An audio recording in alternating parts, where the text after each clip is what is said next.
नमस्कार, हरियाणा न्यूज देख रहे हैं आप और मैं हूं आपके साथ ज्योति सांगवान। मनोहर सरकार के 8 साल, कितना हुआ हरियाणा खुशहाल? ये सवाल इसलिए उठ रहे हैं क्योंकि हरियाणा में मनोहर सरकार के 8 साल पूरे हो रखे हैं। साल 2014 में सत्ता संभालने के बाद से लेकर अब तक इन 8 साल में सरकार का और सीएम मनोहर लाल का दावा है कि ऐतिहासिक काम किए गए, व्यवस्था परिवर्तन किया गया, हरियाणा में समान विकास किया गया। हालांकि इन 8 साल में 3 साल यानी 2019 से लेकर अब तक गठबंधन के 3 साल रहे।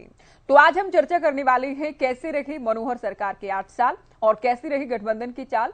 विपक्ष ने किन मुद्दों को लेकर सरकार को घेरा, तो सरकार ने किन बड़े मुद्दों को उपलब्धियों के तौर पर किन बड़े फैसलों को पेश किया है। कल चूंकि सीएम मनोहर लाल प्रेस वार्ता करने वाले हैं, किन किन उपलब्धियों का जिक्र होगा और रिपोर्ट कार्ड में क्या कुछ पेश किया जाएगा, आने वाले 2 साल का रोडमैप क्या होगा, चर्चा हम करने वाले हैं। पहले रिपोर्ट आप देखिए।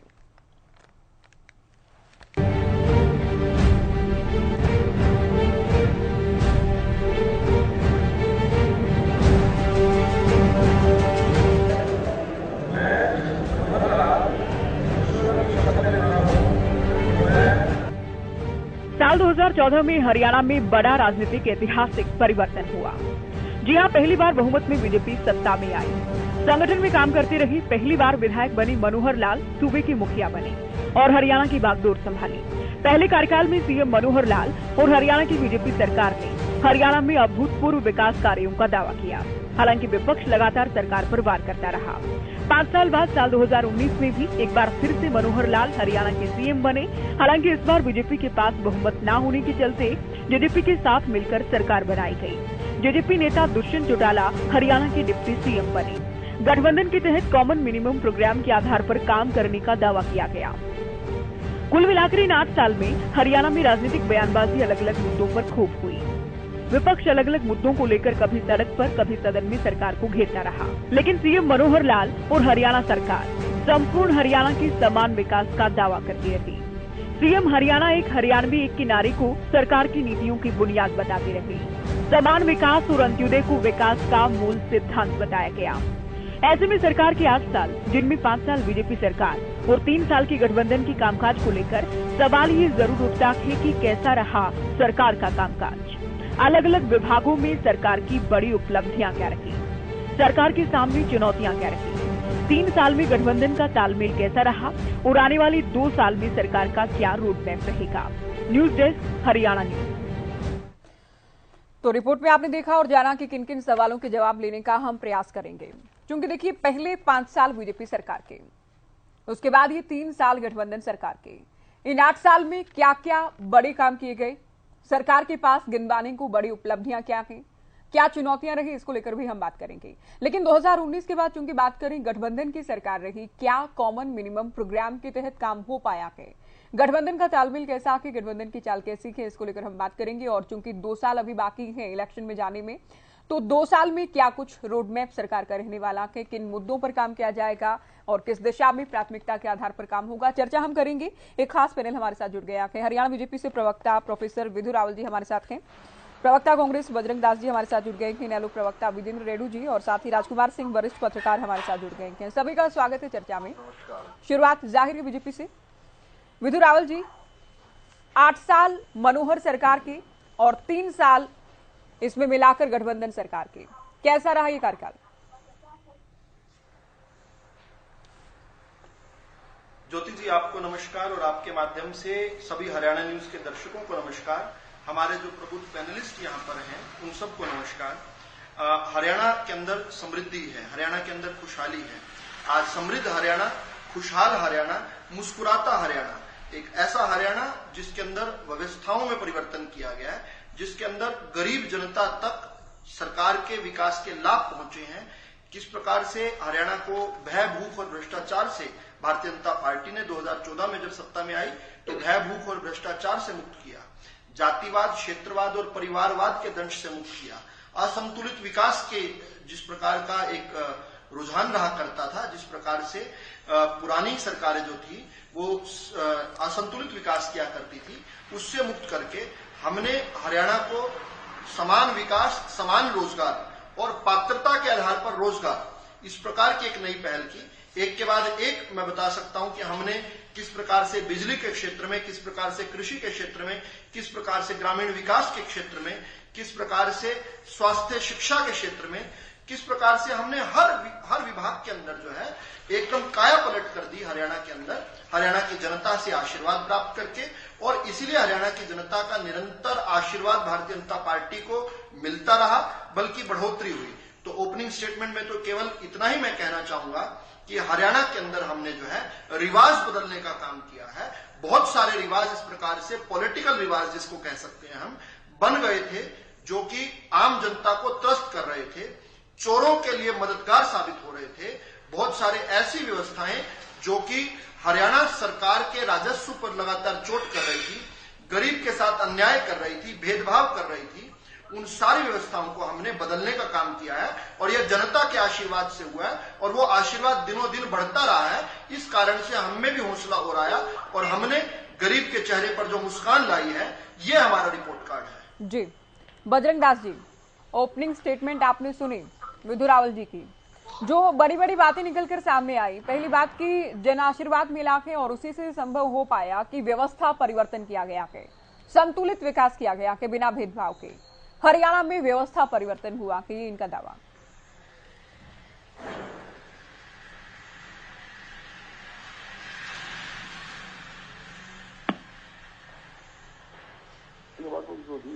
हेलो, आवाज मिल रही है आपको बजरंग दास जी?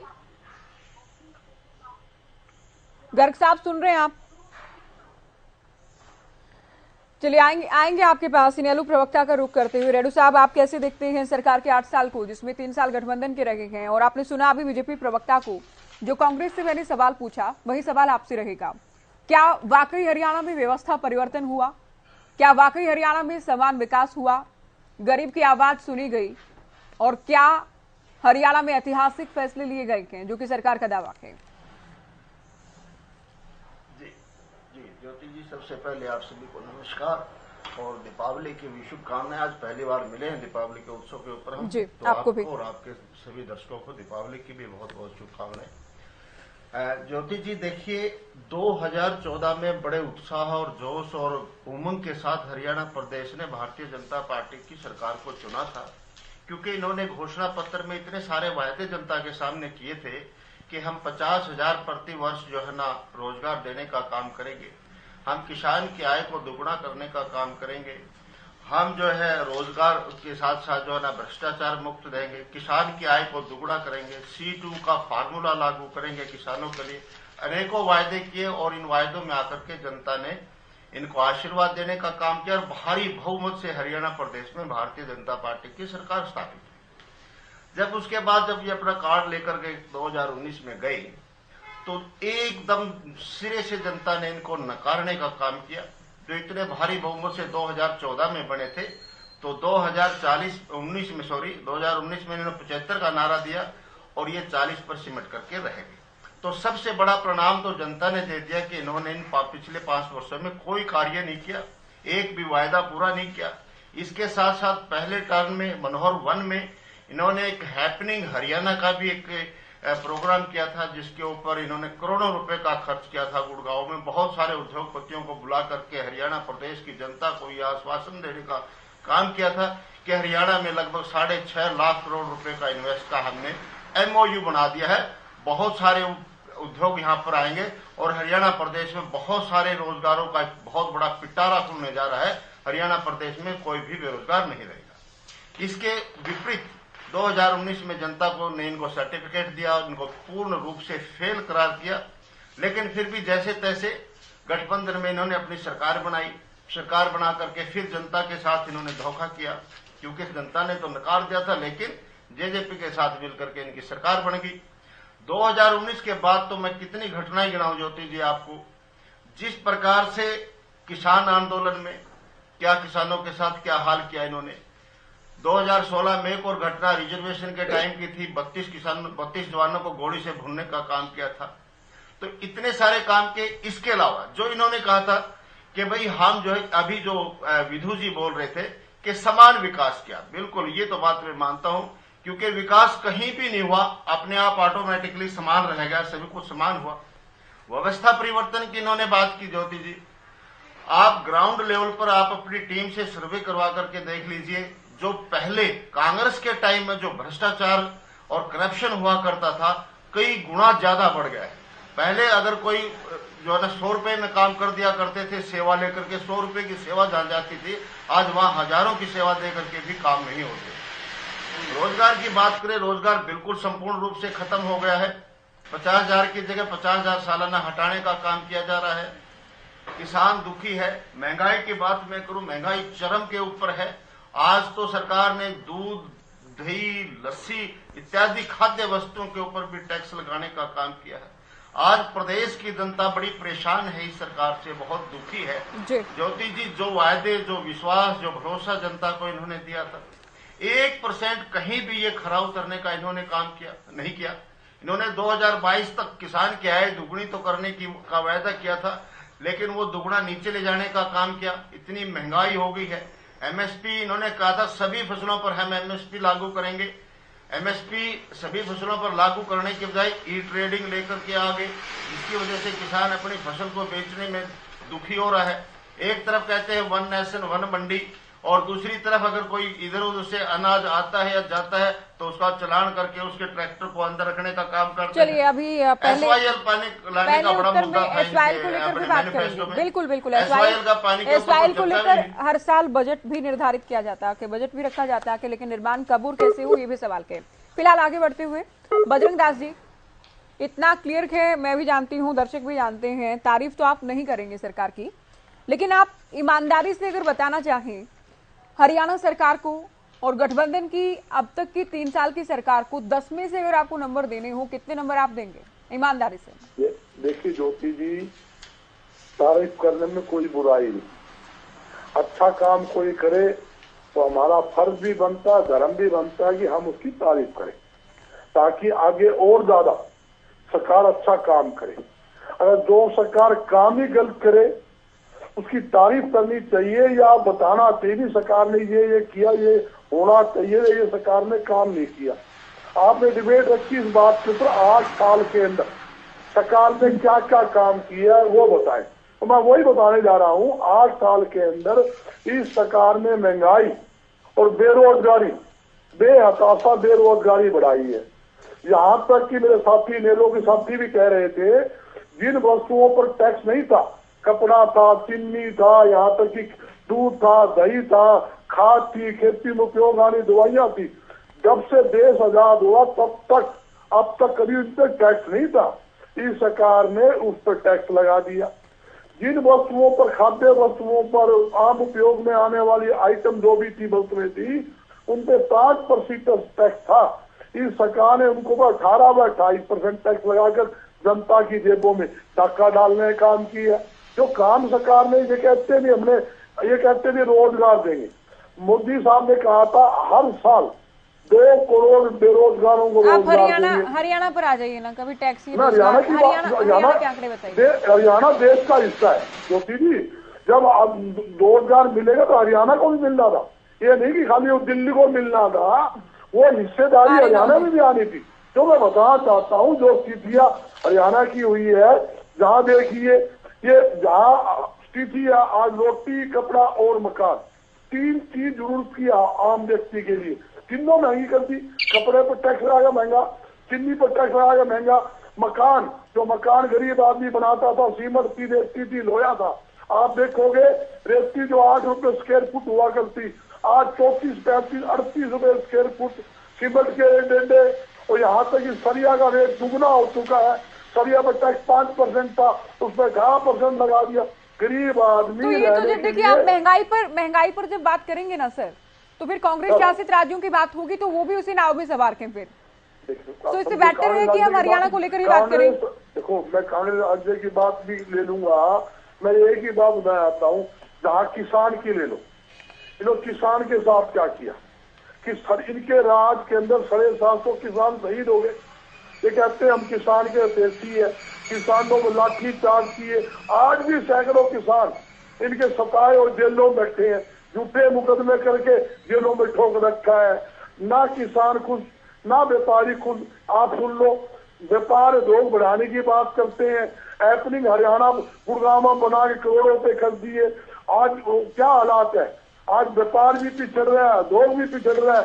इन्होंने कितने नंबर सरकार को, कितने नंबर सरकार को है ज्योति जी? नंबर की गिनती में करो तो ये शून्य से नीचे है, 0/0 नंबर इनके। कोई एक काम तो गिना दे। ये कहते थे भी उद्योग के माध्यम से हम 75% युवाओं को रोजगार देंगे। आज 1.5 साल हो गए इन्होंने योजना लागू, एक आदमी को बता दो, एक आदमी को रोजगार मिला हो? लोग लाखों लोग नहीं, ऐसा तो है नहीं कि बजरंग दास जी किसी को भी रोजगार ना मिला हो। आप तत्यों के साथ बात करें ना, जो हुआ उसका जो जितना हुआ ठीक है, आपको लगता है कम हुआ, लेकिन कुछ तो रिकॉर्ड आप लेकर आए पैनल पर। ज्योति जी आप सिरे से कैसे खारिज कर सकते हैं? सिरे से बिल्कुल ही कुछ भी नहीं हुआ। मैं बता रहा हूँ, अब मैं आपको आंकड़े दे रहा हूँ। आप देखिए ग्राम स्तर के ऊपर जो छोटे छोटे उद्योग लगे हुए थे, जहाँ पर नमकीन बेकरी का सामान बनता था। चलिए, ओपनिंग स्टेटमेंट, शुरुआती और पहला जवाब आज 80%। विभा पांडे जी भी हमारे साथ जुड़ गई है। ठीक है, पांडे जी हमारे साथ जुड़ गई है। रावल जी, मुझे पता है आपको जवाब देना है, लेकिन उससे पहले आपकी साथी पार्टी की प्रवक्ता भी हमारे साथ हैं। 8 साल के कामकाज को लेकर बात कर रहे हैं विभा जी। 3 साल गठबंधन के कैसे रहे आप बताएं, क्योंकि क्या तालमेल रहा? क्या वाकई जो बार बार कहा जाता है कि ये दलों का नहीं दिलों का बंधन है, क्या वाकई मिलकर काम कर पाए? ज्योति जी नमस्कार। पहले तो बाकी साथियों को भी, प्रवक्ताओं को भी नमस्कार। मैं ये कहना चाहूंगी कि 3 साल में अभी तक जो गठबंधन हमारी सरकार चल रही है, अगर आप देखेंगे तो ऑपोजिशन तो हमेशा ही कहता रहता है कि ये इस दिन टूटेगी, 6 महीने नहीं चलेगी, 3 महीने नहीं चलेगी, पर 3 साल हमारे बड़े अच्छी तरह से पूरे हुए हैं। हाँ, कुछ चीजों में दिक्कतें आई हैं, पर जितना हो सकता है उतना अच्छी तरह किया जा रहा है काम। अगर आप देखेंगे तो जेजेपी के 3 मेन एजेंडे थे। आपको पहला था कि हमें महिलाओं के लिए करना है, तो महिलाओं को आरक्षण मिला है, राशन डिपो में भी मिला है और पंचायती चुनावों में भी मिला है। अगर नौकरियों की बात की जाए तो वो सुप्रीम कोर्ट में जाके जो अटक गया था मामला, उसके ऊपर भी हरियाणा सरकार ने अच्छी तरह अपना पक्ष रखा। हाँ, टेक्निकल इश्यूज आए हैं, पर वो भी हुआ। थोड़ा सा बचा है पेंशन का काम, वो पेंशन का काम भी 5 साल पूरे होने से पहले ये हो जाएगा, ये आप लिख के ले लीजिए। बाकी अगर आप देखें तो परिवार पहचान पत्र कितनी अच्छी तरह से सबसे पहले हरियाणा में लागू हुआ। अगर आप देखेंगे कि वैक्सीनेशन का हरियाणा में कोविड के टाइम पर कितनी अच्छी तरह से मैनेज हुआ बाकी राज्यों के कंपैरिजन में, तो अब अगर आप देखोगे फ्लिपकार्ट और बाकी और मारुति जैसी कंपनियां आ रही हैं हरियाणा में, अपना एक्सपेंशन कर रही हैं। और क्या चाहिए ऑपोजिशन को? इन लोगों ने जब तक कांग्रेस सरकार में थी, इन्होंने तो बेड़ा गर्क कर दिया था। ऐसी नीतियां की थी, ऐसा किया था कि दुनिया ने अपना लैंड बेचा और सबके पास इतना पैसा आ गया, बेचारा जितना भी हमारा युवा था वो चला गया गलत रास्ते पर। उनके पास कुछ करने को ही नहीं बचा था, रोजगार उनके पास नहीं बचा। इनके काम इतने खराब थे कि आज तक उसे ठीक करने में टाइम लग रहा है, पर इनको तो अच्छी चीज दिख ही नहीं रही है, ये तो बोलते रहेंगे। तो अगर देखा जाए, अगर ये आंख खोल के देखेंगे कि क्या बुरा था, किस स्टेट में हरियाणा को छोड़ा गया था, उसके बाद कहां तक हम पहुंचे हैं, तो हमारी सरकार ने बहुत अच्छा काम किया है। और आगे भी आने वाले 2 सालों में जितना कहा गया था आपने दूसरे ही वाकई में आपने कहा कि कुछ मुश्किलें भी आई। क्या मुश्किलें आई गठबंधन में? जैसे मैंने कहा कि आपका रोजगार के लिए जो हमने किया था कि 75% रोजगार देंगे, वो अटक गया था हमारा, बीच में कोर्ट के अंदर अटक गया था। ये थोड़ी बहुत तो मुश्किलें आई थी। अगर आप कहते हैं गठबंधन सरकार में अगर हम कर रहे हैं, तो पेंशन में थोड़ी बहुत आ रही है, जो हमने 5100 कहा था वो भी अब 5 साल से पहले हमारा हो जाएगा। छोटी मोटी ग्लिचेस हर जगह है, लेकिन जितना भी होगा ये 5 साल से पहले जितने भी वादे किए गए थे अपने घोषणा पत्र में सारे पूरे। चलिए, आपने 3 बिंदुओं का जिक्र किया, हर एक पर विस्तार से हम चर्चा करेंगे। उससे पहले राजकुमार जी हमारे साथ हैं। राजकुमार जी, सभी पार्टियों के अपने दावे हैं, सरकार से जुड़ी पार्टियां दावा करेंगी बहुत काम हुआ, विपक्ष हर एक दावे को खारिज करेगा, जो कि अब तक आपने सुना। लेकिन आपका विश्लेषण क्या कहता है, ये गठबंधन सरकार के 3 साल और उससे पहले 5 साल बीजेपी सरकार के कैसे रहे? ज्योति जी, राजनीतिक दलों के प्रवक्ताओं का चीजों को देखने का अपना राजनीतिक नजरिया हो सकता है, स्वाभाविक है। हालांकि राजनीति के लिए बहुत अच्छी बात नहीं है। अगर हम सकारात्मक दृष्टि से चीजों को देखेंगे तो शायद देश, समाज और प्रदेश के हित में ज्यादा बेहतर तरीके से बात और काम कर पाए। ये मान लेना कि 8 साल में कुछ नहीं हुआ है, मुझे लगता है हकीकत से मुंह मोड़ने वाली बात है, आंखें बंद कर लेने वाली बात। आप हरियाणा की पहचान देख लीजिए क्या होती थी या किस तरह की चुनौतियां थी। मोटे तौर पर राजनीति की बात करें तो हरियाणा की राजनीति 3 चीजों के लिए बदनाम रही: आयाराम गयाराम, परिवारवाद और क्षेत्रवाद। मैं ये मानता हूं कि पिछले 8 साल में कम से कम ये 3 बड़ी जो राजनीतिक विकृतियां थी लोकतांत्रिक दृष्टि से, वो हमारे देखने में लगभग न के बराबर आई। नहीं, माफी के साथ मैं आपसे जानना चाहूंगी, रोकूंगी मैं आपको। ठीक है, परिवारवाद को लेकर कहा जाता है कि भाई भतीजावाद से, परिवारवाद से, वंशवाद से ऊपर उठकर काम किया है, ठीक है, ये एक हद तक ठीक भी लगता है। क्षेत्रवाद को लेकर भी कहा जाता है कि सभी 90 हलकों का ठीक विकास किया, लेकिन ये आयाराम गयाराम यानी जो दल बदल है, क्या लगता है कि ये कम हो पाया कि हरियाणा में? ये तो पूरे ही देश में क्योंकि कम से कम नहीं हुआ के। नहीं, मैं इसलिए कह रहा हूं, आप देखें कि जो थोक में दल बदल होता था सरकार बनाने या तोड़ने या गिराने के लिए, वैसा तो हमने कोई नहीं देखा। एक उदाहरण मैं दे रहा हूँ, हालांकि ये जिम्मेदारी तो राजनीतिक दलों के प्रवक्ताओं की है कि अपने अपने दल के बात करें। ज्योति जी से पूछना, जो कैंडिडेट चुनाव लड़ रहा तो कौन से लड़ा या संस्था लड़ा, बदल बदलू नहीं थी क्या? 2019 का विधानसभा चुनाव आप देखें, बड़े स्तर पर नहीं हुआ, बड़े स्तर पर नहीं हुआ, ये इनका कहना है। 2019 का विधानसभा चुनाव आप देख लें, भाजपा को 40 सीटें मिली थी, बहुमत से कम था, निर्दलीय विधायक भी जीत के आए थे। लेकिन भाजपा ने निर्दलीयों के साथ जोड़ तोड़ से सरकार चलाने के बजाय जजपा के साथ गठबंधन करके सरकार बनाना बेहतर समझा। तो एक अलग तरह की कोशिश थी कि हमें उन चीजों को बढ़ावा नहीं देना है जिनसे राजनीतिक अस्थिरता बढ़ती है या कहीं ना कहीं शासन तंत्र पंगु होता है जी। तो कोशिश तो है। तीसरी बात, अगर आप शासन की बात करें, शासन तो हर सरकार में चलता है, किसी दल की सरकार हो, किसी मुख्यमंत्री की सरकार हो, क्योंकि ब्यूरोक्रेटिक सेटअप शासन चलाता है। असल बात है कि आप शासन को सुशासन में कैसे बदल पाते हैं। राइट। वो तब बदलता है जब आप व्यवस्था को बदलने की कोशिश करते हैं। और व्यवस्था बदलने का मेरा अपना मानना है, अगर आप इजाजत दें 2 मिनट में अपनी बात कहूंगा, कि अगर आपका नेतृत्व अच्छा है, उसकी नीयत सही होगी, नीयत सही होगी तो नीतियां सही बनेंगी, और जब नीतियां सही बनेंगी तो आप शासन तंत्र को जवाबदेह बनाएंगे, जिम्मेदार बनाएंगे और पारदर्शी बनाएंगे। पिछले 8 साल में उस दिशा में कोशिशें लगातार हुई हैं।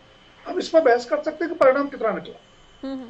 अभी एक प्रवक्ता कह रहे थे जो काम पहले 100 रुपए में होता था 1000 रुपए में नहीं होता। अब देखिए लगभग 2 दर्जन सेवाएं ऐसी हैं सरकार की जो ऑनलाइन है और टाइम बाउंड है। बिल्कुल।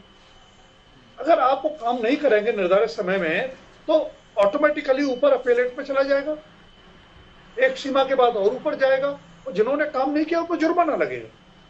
तो अभी संभव कैसे है कि ये तंत्र किसी काम को या किसी फाइल को रोक के बैठ जाएगा।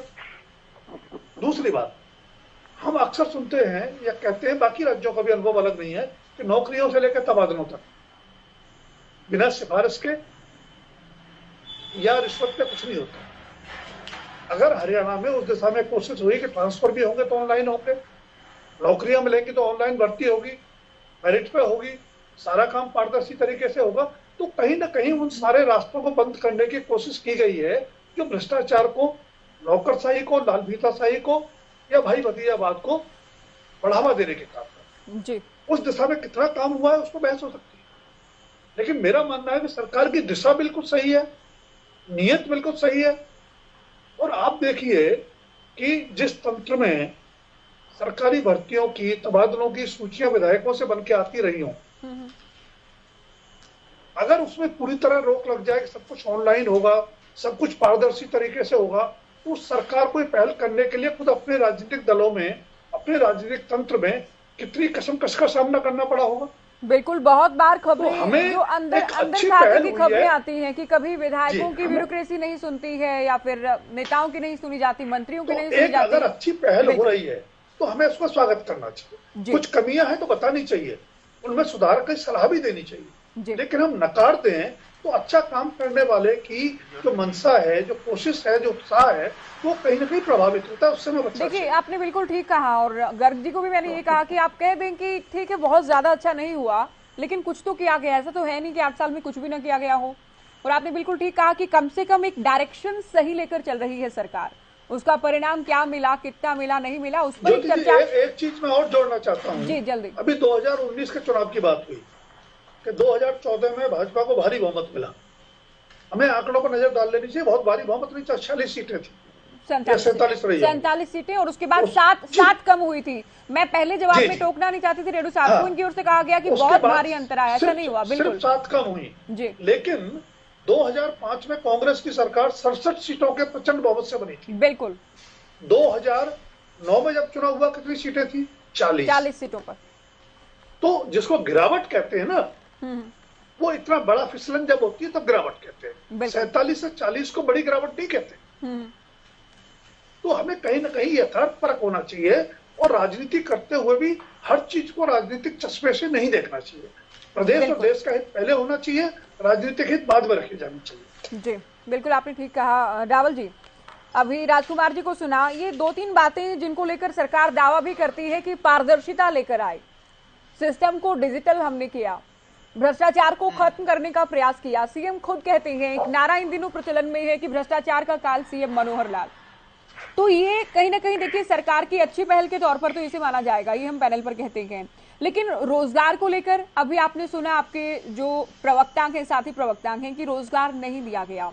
किसानों को लेकर जो वादे किए गए थे, जो सपने दिखाए गए थे, उन्हें पूरा नहीं किया गया। कोई बहुत बड़ा काम ऐसा कि जो कि नजर आए, वो ऐसा कुछ हुआ नहीं हरियाणा में, ये इनेलो और कांग्रेस प्रवक्ताओं का कहना है। नहीं, ये इस प्रकार से अगर आंखों के ऊपर पर्दा डालते रहेंगे तो इनकी स्थिति बद से बदतर ही रहेगी और बुरी होती रहेगी। इन्हें वास्तविकता को पहचानना पड़ेगा। They have to smell the coffee. असल में बहुत बड़े बड़े काम हुए हैं, हर विषय पर काम हुए हैं, हर क्षेत्र में काम हुए हैं, हर वर्ग के लिए काम हुए हैं। और जब हम बात करते हैं कामों की, अगर केवल रोजगार की बात ही करें, ये कोई एक विषय भी बता दें, हम पूरी एक डिबेट उस विषय पर कर सकते हैं। और तुलना करें एक बार, जो है भूपेंद्र सिंह हुड्डा जो है 2004 से लेकर 2014 तक सरकार में, माफी चाहूंगा, 2005 से लेकर 2014 के अक्टूबर तक लगभग 10 साल तक सत्ता में रहे। पहले कार्यकाल में उन्होंने 18,020 नौकरियां दी, दूसरे काल में 44,302, यानी ये कुल मिलाकर 62,000 के करीब 62,322, पूरी एग्जैक्ट फिगर आपको बता देता हूं।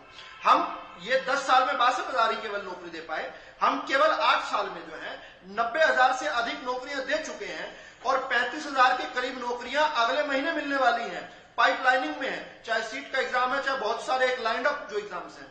हम भ्रष्टाचार की अगर इनकी बात करें तो ये भ्रष्टाचार को छुपाया करते थे। हम भ्रष्टाचार का ऑपरेशन करते हैं, हम भ्रष्टाचार को जड़ से उसका उन्मूलन करते हैं। एक समय मशहूर हुआ करता था, बड़े बड़े जो भ्रष्टाचारी कहा करते थे कि मुख्यमंत्री के घर से आया हूं और डील करके आया हूं। आज पूरे प्रदेश के अंदर हमारे विपक्षी भी ये बात कहते हैं कि मुख्यमंत्री जी को जहां पर भी भ्रष्टाचार दिखता है उसको खत्म करते हैं। और केवल मुख्यमंत्री जी नहीं, उन्होंने व्यवस्थाएं इस प्रकार से बनाई कि भ्रष्टाचार का पूरी तरीके से खात्मा हो। जो 100 रुपए से 1000 रुपए ये खुद कह रहे हैं, ये अपने आप में साबित करता है। देखिए, रिस्क और रिवॉर्ड की बात है। आज अगर अधिकारी कोई अपनी जान पर खेलकर कांग्रेस के या इंडियन नेशनल लोकदल का भ्रष्टाचारी कोई भर्ती किया हुआ कोई अधिकारी अगर भ्रष्टाचार करता है तो उसने रिस्क का रिवॉर्ड बड़ा कर दिया। उसको पता है कि एक बार मनोहर लाल के सामने आ गया तो छोड़ेंगे नहीं ताऊ जी। तो इस नाते से ये पूरे तरीके से खुद ही अपने आप बता रहे हैं कि कैसे हैं। और ये तो तब जब हमारे प्रदेश के एक पूर्व माननीय मुख्यमंत्री जो हैं वो 10 साल जेल में भुगत कर आए हैं, और अब फिर आय से अधिक संपत्ति में फिर दूसरी बार तिहाड़ में जाके चले गए हैं। और दूसरे जो मुख्यमंत्री हैं, पूर्व मुख्यमंत्री कांग्रेस वाले, उन पर 6 भ्रष्टाचार के गंभीर मामले चल रहे हैं। ये तो तब असल में हमारे पुरुषार्थ की चर्चा गैरों की महफिल में है, हमारे विकास की चर्चा गैरों की महफिल में है। बिजली की जहां तक हम बात करें, मेरा बचपन जहां पर निकला है तो मेरे गांव के अंदर जो है हफ्ते में 2 दिन बिजली आया करती थी। वार बोलते थे उसको। मैं ग्रामीण क्षेत्र का हूं तो ज्योति जी किसान का बेटा हूं, आप समझ पाएंगे। गांव में वार लगा करते थे और उन वारों को 7 से 8 घंटे बिजली आया करती थी, हफ्ते में केवल 2 दिन। आज जब मैं और आप बात कर रहे हैं ज्योति जी, 5657 गांव यानी 6,500 गांव जो हरियाणा के हैं उनमें से 5357 गाँव में तो 24 घंटे बिजली आ रही है। कोई भी ऐसा गांव नहीं जिसमें 14 से 18 घंटे बिजली नहीं आ रही है। ये कितना बड़ा परिवर्तन है। ये परिवर्तन हम आए, और ये कब हुआ? जब ये हुड्डा साहब जो है बिजली कंपनियों को 35,000 के कर्जे में 35,000 करोड़ के कर्जे में छोड़कर गए थे। आज हमारी बिजली कंपनियां हर घर में बिजली देने के बाद, हर गांव में बिजली देने के बाद 2000 करोड़ के करीब मुनाफे में है। आज चाहे सामाजिक सुरक्षा की बात हो, देश में सबसे अधिक अगर कोई पेंशन दे रहा है, वृद्धा पेंशन, तो भाजपा की हरियाणा सरकार दे रही है। पेंशन की चोरी कितने बड़े स्तर पर हुआ करती थी, हकदार को पेंशन नहीं मिलती थी। सबसे बड़ा कवरेज अगर कोई दे रही है तो आज लगभग 17.5 लाख लोगों को पेंशन कोई दे पा रहे हैं, तो हरियाणा की भाजपा सरकार दे पा रही है। एक समय हुआ करता था लोटा और बोतल लेकर लोग निकला करते थे। हमने हर घर में शौचालय बनाया। आज कहीं हम देखते हैं तो फिल्मों में ही केवल नाटकों में एक कृत्रिम स्टूडियो बनाने पड़ते हैं लोटा और बोतल लेने के लिए। और क्योंकि हमने देखा है कि किस प्रकार से हरियाणा को खुशहाल और समृद्ध होते हुए हमने देखा। हमने महिला सशक्तिकरण की बात करें, हमने हरियाणा में पानीपत की धरती से माननीय प्रधानमंत्री जी ने 2016 में बेटी बचाओ बेटी पढ़ाओ का एक आंदोलन, एक अभियान शुरू किया। आज उस समय 2016 में शुरू किया पानीपत की धरती से, और आज जो है उस समय हमारा जो था बेटियों का बेटों पर जो जन्म का जो रेशियो था वो क्या था उस समय, और आज हम देखते हैं कि वो 900 से अधिक पहुंच गया। उस समय 869 हुआ करता था, आज 915। ये चमत्कारिक है। ये मैं फिगर्स के साथ बात कर रहा हूं। थोड़ा सा और समय दीजिएगा ज्योति जी, आगे बेशक काट लीजिएगा मेरा समय। आज हरियाणा पहला राज्य बना जो केरोसिन मुक्त राज्य है। हरियाणा पहला ऐसा राज्य बना जिसने अपने यहाँ पर 5 लाख टैबलेट बांटे। अब शिक्षा की बात कर रहे हैं हम लोग, हमने 5 लाख टैबलेट्स गरीब बच्चों को दिए। हरियाणा एकमात्र ऐसा राज्य है जिसमें कोविड काल के बाद से सरकारी स्कूल में एडमिशन बढ़े हैं। हमारे पड़ोस के हर राज्य में, चाहे वो आम आदमी पार्टी का शासित हो चाहे कांग्रेस शासित हो, हर जगह एडमिशन गिर रहे हैं। प्राइवेट स्कूलों में लोग एडमिशन ले रहे हैं, हमारे यहाँ सरकारी स्कूल में ले रहे हैं। और हमारी बच्ची जो है नीट को टॉप कर रही है। हमारी बच्ची जो है जाकर जिस प्रकार से कैट को टच अभी आगे ना बढ़िए, थोड़ा सा मुझे नहीं अभी देखिए तो बातें कौशल रोजगार जो नहीं समय अभी है बाकी, अभी सारा विश्वकर्मा जी का नहीं विदुराल जी आज ज्योति जी बस जल्दी मुझे 30 सेकंड और दीजिए, 30 सेकंड और दीजिए।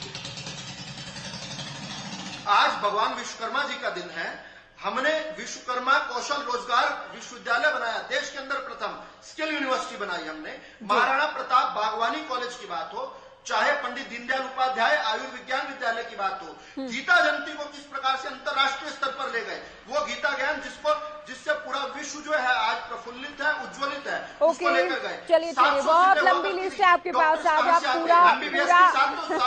पूरा होमवर्क करके आए हैं। काम भी तो ज्यादा है ना, काम भी तो ज्यादा है। केवल 10 समय कम है, देखिए समय कम है। केवल 700 सीटें हुआ करती थी एमबीबीएस की, आज 2500 सीटें हो चुकी हैं। चाहे हैप्पीनेस इंडेक्स की बात हो, हरियाणा सर्वप्रथम है।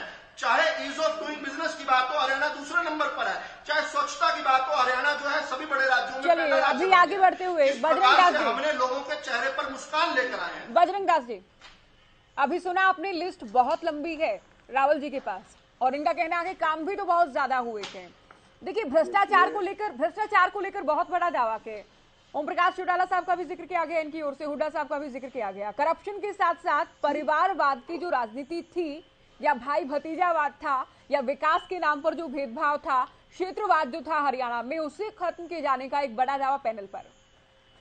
देखिए ज्योति जी, रावल जी बहुत अच्छे भारतीय जनता पार्टी के प्रवक्ता है और सरकार का पक्ष भी बड़े अच्छे ढंग से रखते हैं। मेरा छोटा भाई है जी, मैं इस बात तो खुश भी होता हूँ। बड़ी अच्छी जो बात है अपने टीवी के अंदर रखता है, बड़ी खूबी रखता है। मगर साथी ने बात कही स्कूल की हालत, आप सरकारी स्कूल की हालत देखोगे ज्योति जी, बच्चों के लिए स्कूलों में बैठने के लिए बेंच नहीं है, और स्कूलों की बिल्डिंग की हालत इतनी खस्ता है भी छत थोड़ी सी बारिश टप टप करती है। देखिए ऐसे सुविधा देखिए आप पॉइंट पर जो मैंने पूछा, देखिए ये क्या, ये भ्रष्टाचार, ये परिवारवाद, ये वंशवाद, ये क्षेत्रवाद, ये जो दावा किया जाता है उसका खंडन करने के लिए कुछ है आपके पास? मेरा बहुत खंडन है। स्कूलों पर भी मैं आऊंगी। मैं अब भ्रष्टाचार की बात कही, मैं बताता हूँ आज जो भ्रष्टाचार की बात मैं बता दूं, इनके राज के अंदर दान घोटाला, रिश्ती घोटाला, मतलब रिश्तियां बैन थी ज्योति जी, कोरोना के समय में अरबों रुपए की रिश्तियां हो गई। और सुनिए, पुलिस कस्टडी में शराब पड़ी थी, करोड़ों रुपए की पुलिस कस्टडी में शराब बिकी, उसका भी प्रूफ किए क्या? रिश्ती बैन में अरबों रुपए रिश्तियां हो गई, उसका भी प्रूफ किए। दान घोटाला, उसका भी प्रूफ किए। इतने घोटाले इनके सामने, पेपर लीक घोटाला, दुनिया भर के घोटाले इनके राज में हो रहे हैं, अरबों रुपए घोटाले हो रहे हैं।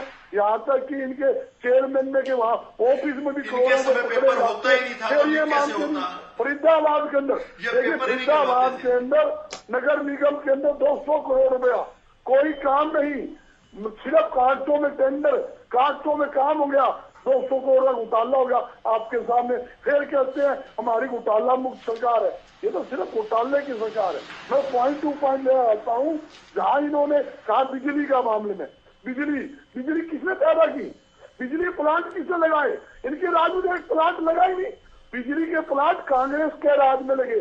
तो यमुनानगर लगाया, फिर हमने दांडरी लगाया, फिर हमने खेतगढ़ में लगाया, फिर हमने फतेहाबाद में गोरखपुर में, सारे बिजली के उत्पादन के प्लांट कांग्रेस ने लगाए। कांग्रेस की देन है जो बिजली मुक्त, जो बिजली का सिस्टम बनाया गया। इनके राजू ने एक बता दे कौन सा बिजली थर्मो प्लांट इन्होंने लगाया? पानीपत का बिजली प्लांट तो इन्होंने बंद कर दिया।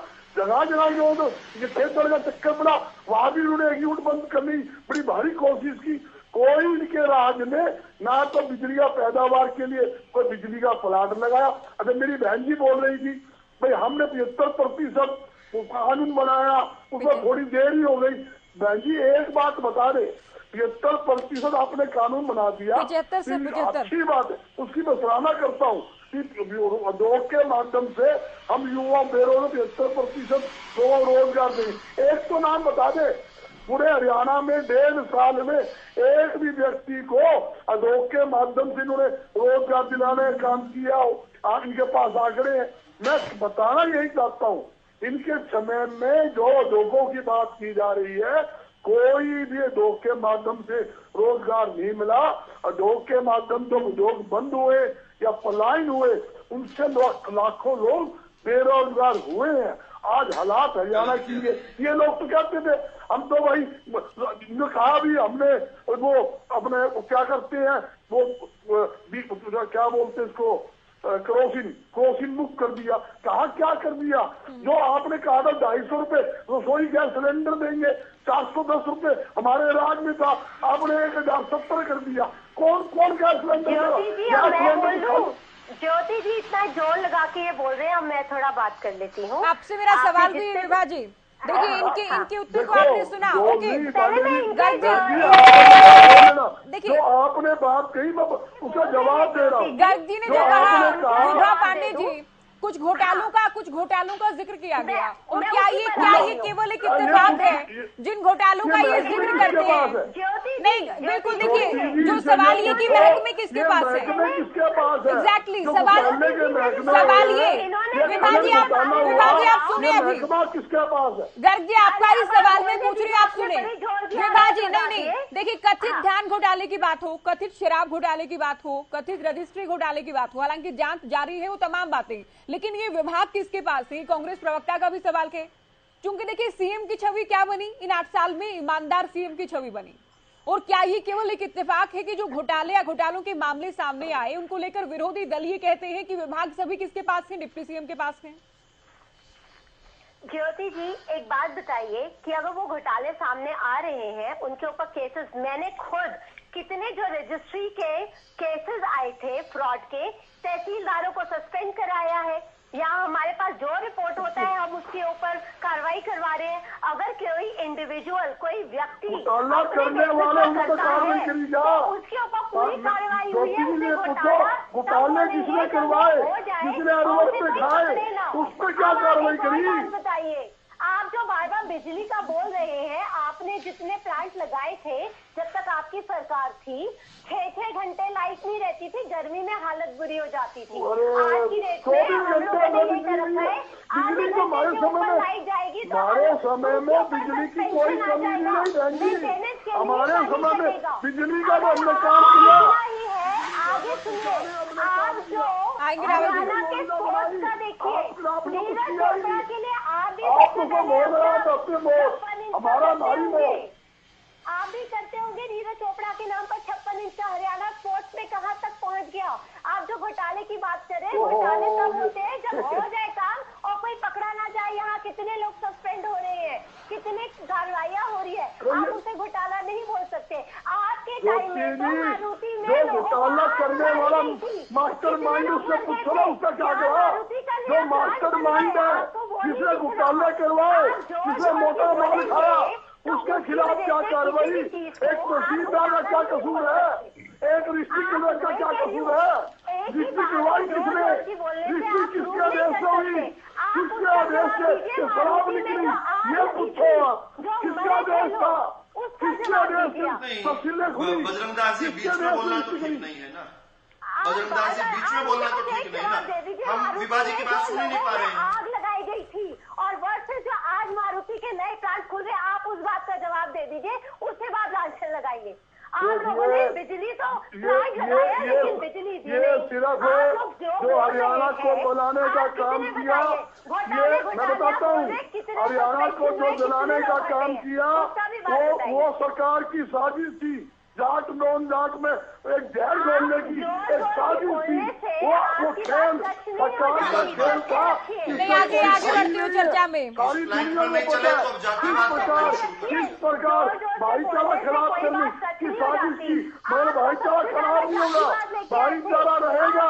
जाट नॉन जाट में कोई खेल नहीं। आप दोनों बजरंग दास जी ऐसे एक साथ मैं रोजाना ये बात कहती हूँ, सिर्फ ऐसे तो दर्शक नहीं सुन पाते, मैं खुद नहीं सुन पा रही स्टूडियो में बैठ के। आप साथ साथ बोलते रहेंगे, चिल्ला चिल्ली किस तरह की डिबेट है ये। दर्शक अगर सुन नहीं पाएंगे, विभाजी ने जो बताया जवाब वो पूरा अपना कर चुकी हैं, लेकिन आप साथ बोलते रहेंगे, बिल्कुल गलत बात है सर। रेड्डू साहब, आपसे मेरा सवाल है, देखिए उपलब्धियों के नाम पर तो रावल जी के पास एक खासा बड़ा पिटारा है, जो कि सीएम भी बहुत बार कहते हैं। देखिए सीएम को जब आप सुनेंगे तो 4 से 5 बड़ी बातें उनकी मैं जल्दी कह दूं। हरियाणा एक, हरियाणवी एक, सबका साथ सबका विकास सबका सम्मान, वो बार बार कहते हैं। अंत्योदय की बात होती है कि हम अंतिम व्यक्ति का विकास ही नहीं करवाते, बल्कि अंतिम व्यक्ति से विकास की हम शुरुआत करते हैं। भ्रष्टाचार पर बड़ा प्रहार किया गया है, हम खुद मामले सामने लाते हैं, हम खुद मामलों की जांच करवाते हैं। तो कुल मिलाकर इन बातों के आधार पर हम कह सकते हैं, जो खुद भी दावा करते हैं कि व्यवस्था परिवर्तन तो हुआ है हरियाणा में, जो कि सरकार का दावा नहीं। हाँ ज्योति जी, देखिए बिल्कुल भी व्यवस्था परिवर्तन नहीं हुआ। ठीक है, मुख्यमंत्री जी चंडीगढ़ में बैठते हैं, वो प्रयास कर रहे होंगे, लेकिन ग्राउंड लेवल पर बिल्कुल जीरो है। अभी मैं बताना चाहूंगा हमारे विश्लेषक महोदय से, आपके माध्यम से मैं प्रश्न पूछना चाहूंगा उनसे। उन्होंने कहा कि टाइम बाउंड जो है ना योजनाओं को लागू कर दिया है, कोई भी काम टाइम बाउंड बना दिया है। आज हर दफ्तर में जाकर के आप मेरे को अथॉरिटी दिलवा दीजिए, मैं हर दफ्तर से कितने केस ऐसे लेकर के आऊं जो 6-6 महीने से पेंडिंग पड़े हुए हैं। हम समाज में लोकल में रहते हैं, लोग बताते हैं कि दफ्तर में गया था भाई इतने दिन में ये कार्रवाई, जो इसका काम 1 वीक का है वो 1-1 साल तक के पेंडिंग, हजारों केस आज भी दफ्तरों में पेंडिंग में पड़े हुए हैं। तो कोई टाइम बाउंड नहीं है, सिर्फ कागजों में है। इसी प्रकार से इन्होंने एक और बात कही, भ्रष्टाचार की बात आपने भी कही और उन्होंने भी कही कि हमारे को सकारात्मक दृष्टि से देखना चाहिए। देखिए इसमें कोई संदेह नहीं ज्योति जी, जो सरकार आती है वो अच्छा करने का प्रयास करती है, लेकिन सफल मुख्यमंत्री और सफल गवर्नमेंट वो होती है जो प्रयास नहीं करती बल्कि करके दिखा देती है।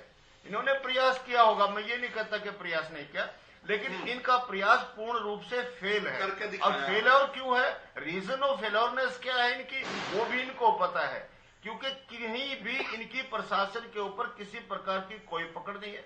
प्रशासन अपनी मन मर्जी से काम करता है। आज ऐसे ऐसे नकूने कामों के बीच में निकाले जाते हैं, उनका बहाना लेकर के मोटी मोटी रिश्वतखोरी चलती है।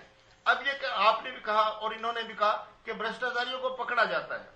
मैं ये पूछना चाहता हूं आपके चैनल के माध्यम से हरियाणा सरकार से, आप भ्रष्टाचारियों को पकड़ रहे हैं और पकड़ने के बाद उनके ऊपर क्या एक्शन हुआ उसका किसी को कोई पता नहीं, कोई जानकारी नहीं, किसी को कोई सूचना नहीं देते आप कि हमने एक फरीदाबाद का केस आप उखाड़ लेते हैं बार बार। इसके अलावा जो अनिल नागपाल जी को पकड़ा गया था एचपीएससी के उसमें कार्यालय में, करनाल में पकड़े गए थे, 28 पेपर लीकेज हुए, उनका क्या हुआ, क्या एक्शन लिया गया? यानी कि कहीं ना कहीं ऊपर का जो व्यक्ति है, जिनके संरक्षण में ये लोग भ्रष्टाचार का काम करते हैं, वहां तक न पहुंच करके एक को पकड़ लेते हैं, उससे एक की जगह तीन खड़े हो जाते हैं। ऐसे क्या बात होगी? आप पकड़ भी रहे हैं और उससे कई गुना ज्यादा हर रोज पैदा हो रहे हैं, हर रोज पकड़े जा रहे हैं और उससे आगे और ज्यादा पैदा हो रहे हैं। तो इसका क्या रीजन है? इसके बारे में ये क्या कहना चाहेंगे? इसे जरा पूछने का काम करें। भ्रष्टाचार पहले से कहीं ना कहीं कई गुना, 4-5 गुना ज्यादा ज्योति जी बना हुआ है। और ऐसे कानून लागू कर दिए गए हैं जिसमें हर किसी को मौका मिलता है भ्रष्टाचार करप्शन को लेकर, और आम जनता बड़ी परेशान है। ठीक है, इनेलो प्रवक्ता का सवाल कि खुद भी आप अपनी पीठ थपथपाते हैं, लेकिन जी जल्दी। हाँ ज्योति जी, देखिए मैं ये कहना चाहता हूँ, आप ये कहते हैं कि भाई हमने काम किए, अरे स्वास्थ्य के आंकड़े मैं बताता हूँ। स्वास्थ्य के क्षेत्र में जब कोरोना आया था 2014 में, आप कहने लगे थे कि 11,000 डॉक्टरों की कमी है। आपने केवल 900 डॉक्टरों को एनरोलमेंट करके 8 साल में वो आपसे पूरे नहीं हुए। शिक्षा के क्षेत्र में 50% की वैकेंसियां खाली है। वैकेंसी भरने के एवज में आपने स्कूलों को ही बंद कर दिया, मर्जिंग सिस्टम शुरू कर दिया। बंद नहीं किया, सड़कों पर बैठे पढ़ाई के लिए तरस रहे हैं, अध्यापक नहीं उनको मिल रहे। बंद नहीं किया सर, उनको मर्ज किया गया ना। एक ही बिल्डिंग में एक प्रिंसिपल के, एक हेडमास्टर के, एक प्राइमरी स्कूल के, एक 8वीं तक का स्कूल के, एक 10वीं तक का के, एक 12वीं तक का के, 4 स्कूलों को एक स्कूल बना दिया गया। एक बिल्डिंग में जितने स्कूल के उनको एक स्कूल बना दिया गया, तो क्या स्कूल बंद कर दिए गए? आप एक बात बताइए। नहीं, मैं ज्योति जी, आप ये सवाल भी पूछ रहे हैं, जो बिल्कुल बंद कर दिए गए। अगर 1 किलोमीटर से के ज्यादा दायरे में दूसरा स्कूल है तो इन्होंने मर्ज करने का काम कर दिया। जो 2 किलोमीटर है, 3 किलोमीटर है, उनको मर्ज करने का काम किया। बच्चा कैसे जाएगा वहां पढ़ने के लिए? क्या इन्होंने ट्रांसपोर्टेशन लगा दिया, या पेरेंट्स उनको सुबह छोड़ के आएगा, शाम को लेकर के आएगा? किस प्रकार से उनकी एजुकेशन की जो सुविधा उनको मिल पाएगी? देखिए ये भी तो सिस्टम गलत है, मर्जिंग का। बहुत सारी बातें हैं। राहुल जी फटाफट जवाब आपका। बातें बहुत सारी हैं और फटाफट जवाब के लिए आप कह रही हैं, मैं प्रयास करता हूँ। देखिए मेरी भी मजबूरी है, राजकुमार जी भी हमारे साथ हैं, उनसे भी बात करनी है अभी, तो इसलिए फटाफट। मैं सरकार से निवेदन करना चाहता हूँ, एक झूठ बोलने पर और टैक्स लगा दो। ये कांग्रेस और लोकदल वाले बहुत झूठ बोलते हैं, इनके प्रवक्ता बहुत अच्छे हैं लेकिन इनके नेता बहुत झूठ बोलते हैं। इन्हें नेताओं की लाइंस को टो करना पड़ता है। मैं आपको उदाहरण के तौर पर बताता हूँ कि किस प्रकार से यहाँ पर भेदभाव हुआ करता था, कितना जबरदस्त तरीके का भेदभाव हुआ करता था। और इसमें जब हम बात करते हैं, हम जानते हैं कि अलमारी को पीछे से काटने की कला किस प्रकार से एक पूर्व मुख्यमंत्री के पास थी और वो आज तिहाड़ में 10 साल की सजा भुगत कर है। इसके अलावा दूसरी सरकार आई, एचसीएस की भर्ती थी 2009 वाली, उसमें इंडियन नेशनल लोकदल ने एक दिन पहले लिस्ट रिलीज कर दी, हूबहू अगले दिन वही लिस्ट पूरी की पूरी आई। और उस लिस्ट में कौन थे? एचपीएससी हरियाणा लोक सेवा आयोग के चेयरपर्सन की बेटी, ओएसडी एमएस चोपड़ा की बेटी, बिजली मंत्री कैप्टन अजय यादव के दामाद, दीपेंद्र हुड्डा के रिश्तेदार, कोई मामी, कोई फूफी, कोई ताई, कोई मौसी, सबके बच्चे एडजस्ट कर दिए। आज जब हम बात करते हैं तो झज्जर जिले के मेहराणा गांव के मोहित कुमार जो हैं, एचसीएस की पहले वाली जो परीक्षा थी उसमें अव्वल किया। उनके पिताजी एक दुकानदार है, घर में छोटी सी दुकान करते हैं। महेंद्रगढ़ की अटेली के विनीत कुमार का एआईटीओ के पद पर चयन हुआ, उनके पिताजी रिक्शा चालक थे। ये उदाहरण है। सिरसा की मंडी डबवाली के निवासी जितेंद्र कुमार एचसीएस बने, उनके पिताजी हरीशचंद्र रिक्शा चलाते हैं। कुरुक्षेत्र के बरहाम निवासी सोनू कुमार एचसीएस बने, पिताजी सोहनलाल बाल काटने का काम करते हैं। किस प्रकार से हमने व्यवस्थाओं के अंदर परिवर्तन किया, ये कह रहे थे रिजल्ट दिखाओ, ये रिजल्ट है साहब। गरीब के बच्चे को यकीन हो गया कि तुम पढ़ाई करो, नेताओं के हुक्का पानी करने की जरूरत नहीं है, हुक्के भरने की जरूरत नहीं है। कोचिंग सेंटर में भीड़ किस प्रकार से चली है? नहीं ज्योति जी, ये अन्याय होगा अगर मेरी बात नहीं हुई इसमें। मैं जल्दी से खत्म करता हूँ। मैं केवल एक दो बातें आपको बताऊंगा, बहुत जल्दी, केवल 30 सेकंड केवल। मैं केवल अगर हरियाणा की सरकार जब हम सत्ता में आए 6,000 रुपए किसान को मुआवजे के रूप में देती थी, हमने एकदम 6 से बढ़ाकर, हुड्डा की 6,000 से बढ़ाकर एकदम 12,000 प्रति एकड़ मुआवजा किया। आज देश में सबसे अधिक पहले भी हमने किया, आज भी 15,000 सबसे अधिक दे रहे हैं। ठीक है, आपके 30 सेकंड हुए। किसानों को लेकर आपने बताया। राजकुमार जी, प्रदेश के अंदर 48 सालों में राजकुमार जी नहीं, अब राहुल जी, अब साथ मत बोलिए, आप साथ मत बोलिए, मुझे प्रश्न पूछने दीजिए अभी। राजकुमार जी देखिए, पर्ची खर्ची सिस्टम खत्म करना सरकार के एक बहुत बड़े दावे में से एक है, और जींद बाय इलेक्शन से ही अगर हम देखें तो तब से ही कहीं ना कहीं इसका असर दिखना भी शुरू हो गया था। उस वक्त भी काफी मुद्दा गूंजा था, इस बात का दावा किया गया था। आप ये बताएं कि एक तरफ तो पर्ची खर्ची सिस्टम खत्म किए जाने की बात है, लेकिन कोरोना काल आया, कहीं ना कहीं भर्तियां धीमी हुई, तो उसका मैसेज आप क्या मानते हैं? हालांकि बाकी सेक्टर्स में भी काम इससे प्रभावित हुआ। ज्योति जी, 2-3 चीजें हैं। जैसे आपने जिक्र किया पर्ची खर्ची का, आप देखे हैं कि जो जींद उपचुनाव हुआ वो जींद किसका गढ़ था, वहां से किसके एमएलए थे जिनके निधन के चलते उपचुनाव हुआ, बिल्कुल वो गढ़ रह गया जी, गढ़ रह गया। जिस क्षेत्र की जनता इनेलो और कांग्रेस मजबूत रही, नो डाउट, लेकिन इनेलो के विधायक थे, बिल्कुल उनके बेटे बीजेपी में आते हैं, वो चुनाव जीत जाते हैं, ठीक है। इसका अर्थ क्या मानते हैं? दूसरी बात, 2000 में इनेलो, हम देखिए लोग, आपने पहले जो सवाल पूछा मैं उसकी बात कर लेता हूँ। कोरोना काल में खाली हरियाणा में भर्तियां कम नहीं हुई। मेरा काम सरकार को डिफेंड करना नहीं है, लेकिन जो वास्तविक परिस्थितियां हैं उनको नजर में हमें रखना चाहिए। बिल्कुल, आप देश में देख लें, दुनिया में देख लें, सब जगह भर्तियां कम हुई कोरोना काल में, चाहे प्रोटोकॉल का सवाल हो या आर्थिक मंदी का सवाल, कई कारण रहे। सेना तक में भर्तियां रुकी रही, रेलवे में रुकी रही, बिल्कुल, तो वो एक सच्चाई है, उसको हमें स्वीकार करना चाहिए। बिल्कुल सर। दूसरा, कोरोना की आपने बात की, मैं एक मेंशन जरूर करूंगा कि जिस दिल्ली के 3 इर्द हरियाणा है, उस दिल्ली में कोरोना के चलते कितना हाहाकार मचा जी, और हरियाणा में हालात कितने बेहतर थे, मैंने कहा बहुत अच्छे थे, ठीक है, लेकिन दिल्ली के मुकाबले कितने बेहतर। चलिए, समय अभी कम है, कल भी जहां तक इस टॉपिक को लेकर हम बात करेंगे सर, क्योंकि कल सीएम प्रेस वार्ता जरूर कहूंगा, जल्दी कंप्लीट कीजिएगा प्लीज। जी, हम लोकतंत्र में जनता जनार्दन होती है जी। 2000 में इनेलो की सरकार बनी, 2005 में मतदाताओं का जनादेश क्या आया उनके कामकाज पर, 2005 में कांग्रेस की सरकार बनी, बिल्कुल, 2009 और 14 में जनता का जनादेश क्या आया। अब उस जनादेश के मुकाबले अगर हम भाजपा के जनादेश को देखते हैं तो उतना कम नहीं हुआ। चलिए, सभी का शुक्रिया चर्चा में वक्त देने के लिए, हरियाणा न्यूज की डिबेट पर जुड़ने के लिए। तो कल सीएम प्रेस वार्ता करेंगे, सीएम की प्रेस वार्ता को हम और आप सुनने वाले हैं कि किन किन बातों, किन किन उपलब्धियों और क्या जिक्र किस कामकाज की ओर से किया जाता है, और साथ ही चूंकि अभी 2 साल बाकी हैं और आप जानते हैं कि 1 साल तो चुनावी साल के तौर पर निकल जाता है, यानी काम करने के लिए केवल 1 साल का समय अभी बचने वाला है। आने वाले समय में सरकार का क्या रोड मैप और क्या प्राथमिकताएं रहेंगी, ये भी देखने वाली बात होगी। फिलहाल दीजिए इजाजत, नमस्कार।